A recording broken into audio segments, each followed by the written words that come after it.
New Zealand is one of the founding signatories to the Antarctic Treaty. But more importantly, I think New Zealand always has a really strong relationship with Antarctica in that sense of kaitiakitanga, manakitanga, of that very special place. We want to see Antarctica preserved for the future, not only for its beauty and remoteness and special value, but also humanity depends on it. A central theme of nearly all the work that we support in Antarctica is understanding change, in particular climate change and the impact on Antarctica and the Southern Ocean.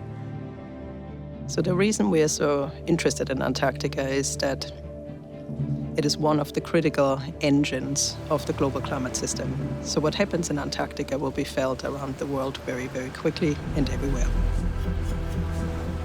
And this is really where the mandate for the platform came about, to think about how Antarctica will change in a warming world and what its global implications are of the response of Antarctica to that warming. The rate of warming that we're seeing is really unprecedented in the geological record. Both the atmosphere and the oceans are warming. This means it's melting the ice sheets, it's melting the sea ice.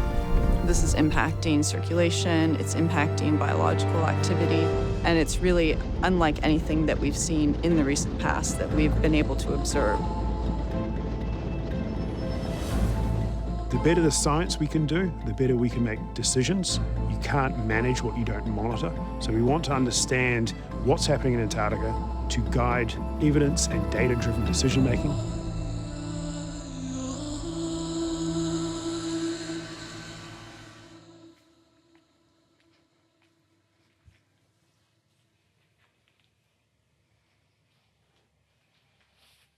We've seen the loss of sea ice in the Arctic over several decades. And so the expectation was that we would also see loss of sea ice in the Antarctic. But the rate of change, how fast it is declining, is fairly sobering. When you understand the role that sea ice plays in our climate system and what the potential flow-on effects are, not just for the ecosystem, but for the whole physical system. There's really core things that happen in Antarctica that keep the oceans working the way they do. The freezing and thawing of sea ice is like a heartbeat of the planet. Antarctica is about 50 times the size of New Zealand. Sea ice is an apron of ice that forms from the ocean around Antarctica. Essentially, when the winter comes, the surface of the ocean starts to freeze. And then over the next few months, it will freeze to a thickness of between 1 and 2 metres over an area that essentially doubles the size of Antarctica itself. You take the sea ice away, then the front of the ice shelves and the ice on the continent around the coast is exposed to waves, to extra heating, solar radiation, you name it. It's sort of out there all of a sudden, whereas it was quite protected when there was a layer of sea ice in front of it. In the Ross Sea region, there are regular formation of plunges. There are holes in the sea ice. So the formation of these polynya, which happens over days and weeks, can influence how strong the circulation in the deep ocean is over decades and centuries, actually. Many of them can be quite small, tens of kilometres in scale, but it's where you're starting off this bottom water, but also growing sea ice. We've been monitoring the outflow of dense water in a place that's very critical for the global ocean. When we talk about ocean flux, we just mean the movement of water, the exchange of water across the Ross Sea shelf. So that exchange of water is changing the heat and the salts, the nutrients and the gases that are on the shelf and in the deep ocean. So that's why it's a critical part of understanding what's going to happen to the Ross Sea and also what's going to happen to our global ocean. Another big achievement of the program is to put in Argo floats so that we can see how the density on the shelf is evolving with time. There's all sorts of flavours of Argo, but it's essentially sending out robots, thousands of robots throughout the oceans, and they bring in this subsurface structure every sort of 10 or so days. And it's been one of the hidden sort of secrets to why our sort of weather forecasting models are doing so much better. The significance of the Southern Ocean in general for global climate is also that it is primary sink for CO2, for greenhouse gases, which we emit into the atmosphere. So we need to keep the circulation in the Southern Ocean going. Otherwise, we risk that the Southern Ocean would actually reduce its capacity to uptake that additional greenhouse gas.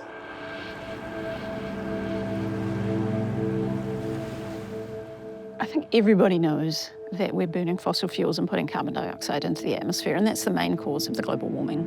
What actually most people don't know is of that carbon dioxide that we put into the atmosphere from burning fossil fuels, only about half of it stays there, and the other half is going into the oceans and into the biosphere.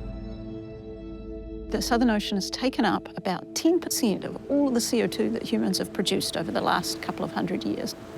There's also biological uptake of CO2, especially around the sea ice edge. That's where phytoplankton, these are photosynthesizing algae. They take up carbon from the atmosphere, turn it into organic matter, and some of that organic matter eventually sinks through the water column and makes its way to the seafloor, where it's isolated from the atmosphere. My hope is that we're able to get a better representation of sea ice, because that's crucial for carbon exchange and for the processes around the Southern Ocean. So the sea ice provides this very large area that supports the very base of the food chain. What we're investigating here is the potential that platelet ice plays quite a significant role in supporting the base of the food chain for the Ross Sea ecosystem. I like to think of it as the autumn leaves of the ocean. And they float up to land against the base of the sea ice. You think of the sea ice as the roof of the ocean. And so what we're trying to do here today is core through this delicate structure. If you imagine trying to core through autumn leaves and keep their structure in place, that's a good illustration of what we're trying to do. Any changes at all to how it forms, so that means what time of the season it forms, all of those are likely to have impacts on the marine food web. Oh, lovely platelets, yes.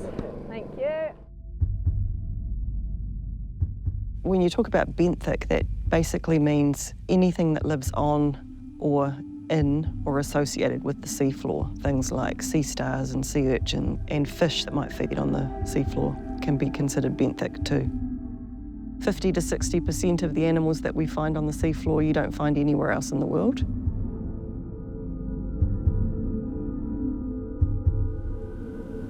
What we have done in our field campaigns, we've made holes in the sea ice and then we put a remotely operated vehicle down and use that to video transects of the seafloor across lots of different depths and at lots of different places. And we can also use those remotely operated vehicles to actually collect specimens. We have a lot of knowledge about the Ross Sea ecosystems, but over the years a lot of that information has come from divers, which has been quite restricted to depths shallower than 40 metres or so. As we've been able to do these coastal surveys, we've actually seen really dense communities of seaweeds clearly attached, clearly living, and extracting light from the environment.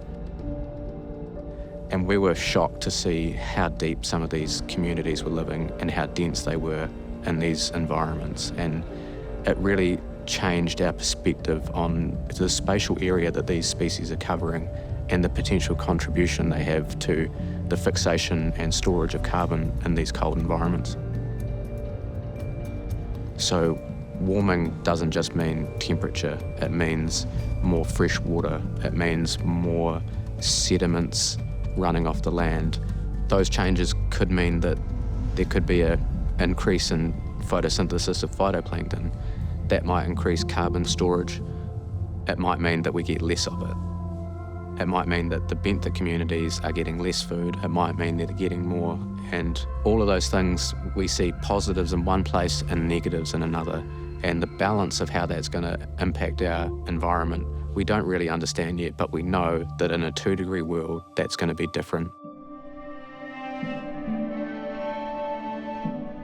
We always used to talk about climate change as being something that was going to affect ecosystems.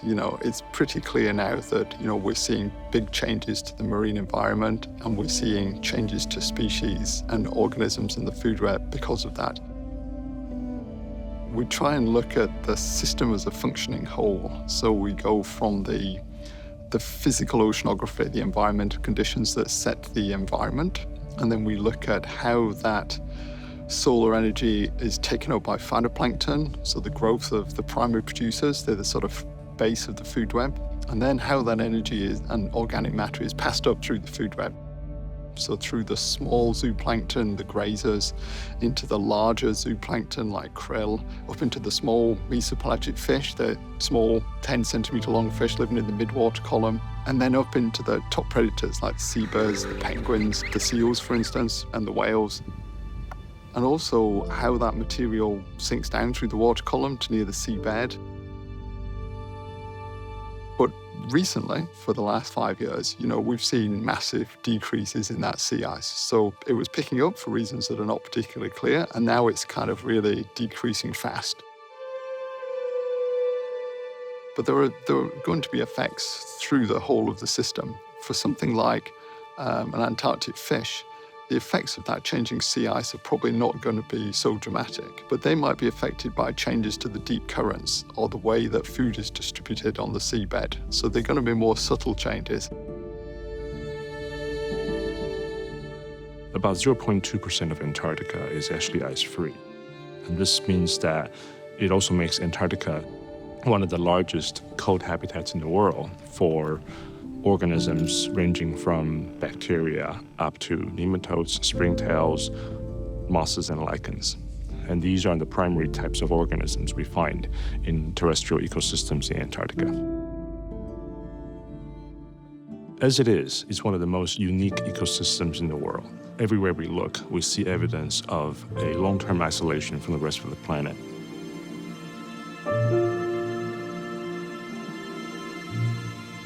Antarctica is a dry continent and it's a really extreme environment, and the lakes are the focal point of where life actually is really active and really dynamic. The lakes sit in what we call closed catchments, so water flows in, meltwater flows in during the summer, but no water flows out. There's no rivers flowing out of most of them. If you get a change in meltwater production, then the lake level tends to go up, and that's what's been going on for the last kind of 50 years or so at least. Changes in the structure of the lakes themselves and changes in the communities that can live in them. As the continent warms up, it's intuitive that more water will become liquid. But where would this liquid water come from? And where is this liquid water going to go? Those are big questions.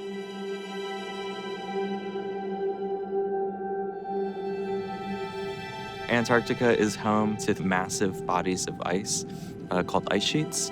There's the East Antarctic ice sheet, which if all of it were to melt entirely, it would raise sea levels by over 50 meters.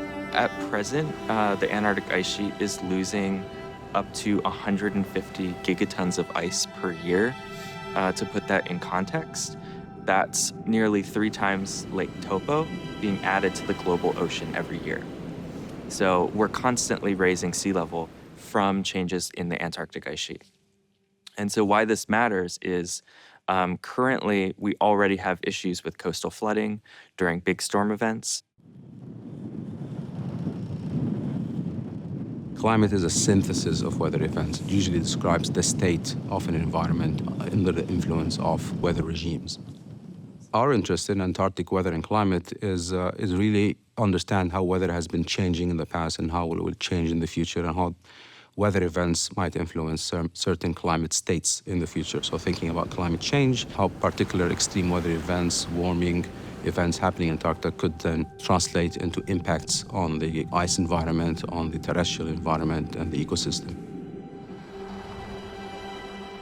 We collect our own observations, so we rely on climate and weather stations. We rely on specific field campaigns that collect surface temperature, soil moisture. the atmosphere over the Southern Oceans. It's one of the windiest, most turbulent parts of the global climate system. How those storms and winds change over the Southern Ocean, that's a big part of the story of how the climate will evolve over New Zealand and other parts of the mid-latitudes of the Southern Hemisphere.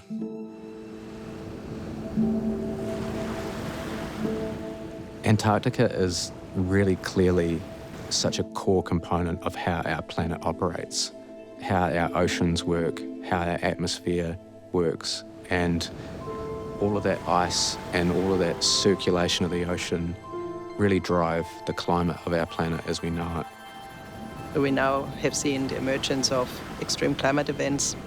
We saw freshwater flooding on tops of ice shelves. We have seen breeding failures of emperor penguins, things that I think 20 years ago we just wouldn't have expected to see in our lifetimes. Another really important trend that we have observed during that time is the recent rise in mistrust of scientific expertise and expert advice. And I think this is a really worrisome development in a time when we need scientific insights more than ever. But we're doing it because it's needed, because it has impact, because it matters to communities in Aotearoa, because it matters to communities in the Pacific. It matters to communities around the world. What gives me hope is knowing that we're the ones causing the problem. We're doing all of this burning of fossil fuels and things. We have 100% of the power. We can turn off the tap whenever we choose to.